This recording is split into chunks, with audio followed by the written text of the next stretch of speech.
The Screwtape Letters, Chapter 31. My dear, my very dear Wormwood, my poppet, my pig's knee. How mistakenly now that all is lost, you come whimpering to ask me whether the terms of affection in which I address you meant nothing from the beginning. Far from it. Rest assured, my love for you and your love for me are as like as two peas. I have always desired you as you, pitiful fool, desired me. The difference is that I am the stronger. I think they will give you to me now, or a bit of you. Love you? Why, yes. As dainty a morsel as ever I grew fat on. You have let a soul slip through your fingers. The howl of sharpened famine for that loss re-echoes at this moment through all the levels of the kingdom of noise down to the very throne itself. It makes me mad to think of it. How well I know what happened at the instant when they snatched him from you. There was a sudden clearing of his eyes, was there not, as he saw you for the first time and recognized the part you had had in him and knew that you had it no longer.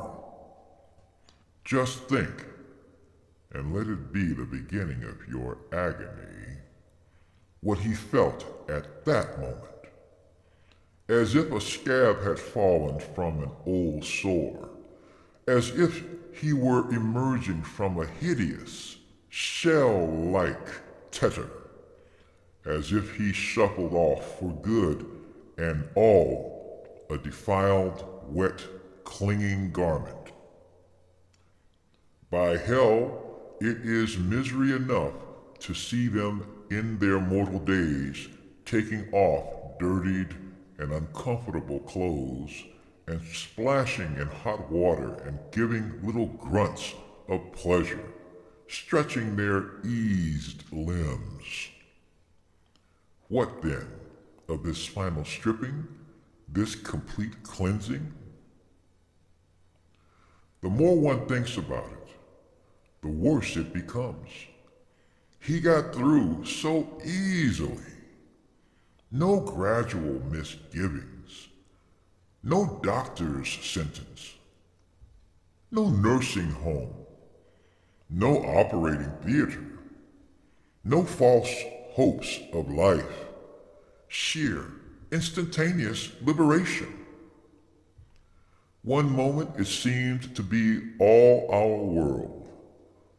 The scream of bombs, the fall of houses, the stink and taste of high explosive on the lips and in the lungs, the feet burning with weariness, the heart cold with horrors, the brain reeling, the legs aching.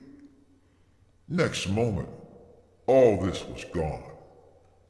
Gone like a bad dream, never again to be of any account. Defeated, outmaneuvered fool.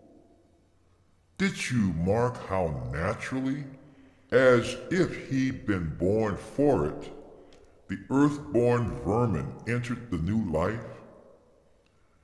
How all his doubts became, in the twinkling of an eye, ridiculous? I know what the creature was saying to itself. Yes, of course. It always was like this.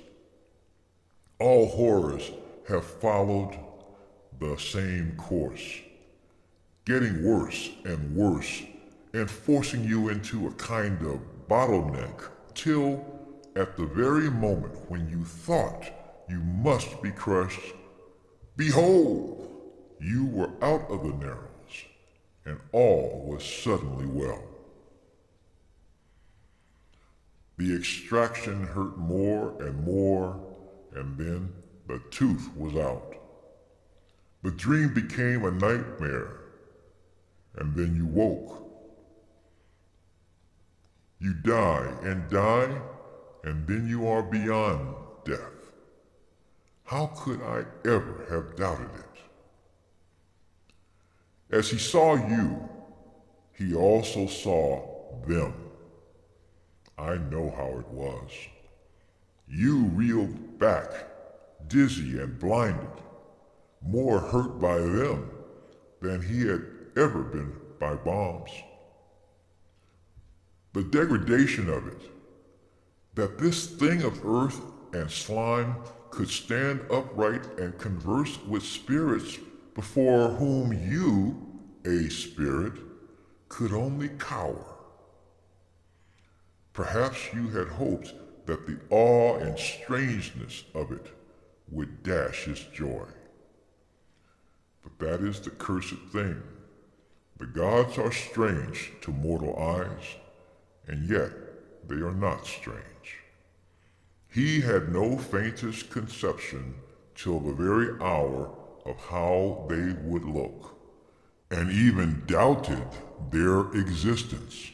But when he saw them, he knew that he had always known them, and realized what part each of them had played at many an hour in his life when he had supposed himself alone, so that now he could say to them, one by one, not who are you, but so it was you all the time.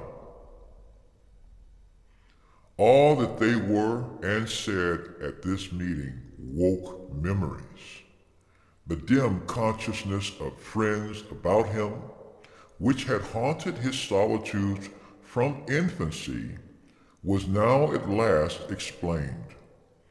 That central music in every pure experience, which had always just evaded memory, was now at last recovered. Recognition made him free of their company almost before the limbs of his corpse became quiet. Only you were left outside. He saw not only them, he saw him. This animal, this thing begotten in a bed, could look on him.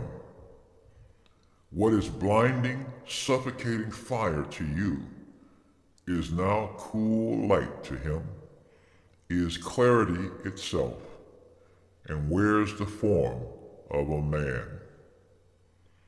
You would like, if you could, to interpret the patient's prostration in the presence, his self-abhorrence and utter knowledge of his sins. Yes, Wormwood, a clearer knowledge even than yours, on the analogy of your own choking and paralyzing sensations when you encounter a deadly air that breathes from the heart of heaven. But it's all nonsense.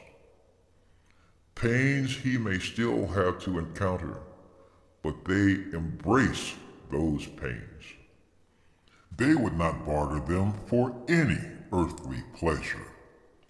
All the delights of sense, or heart, or intellect, with which you could once have tempted him, even the delights of virtue itself, now seem to him in comparison but as the half-nauseous attractions of a rattled harlot would seem to a man who hears that his true beloved, whom he has loved all his life and whom he had believed to be dead, is alive and even now at his door.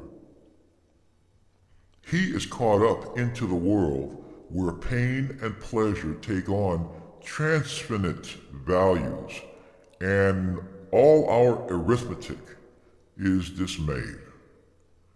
Once more, the inexplicable meets us.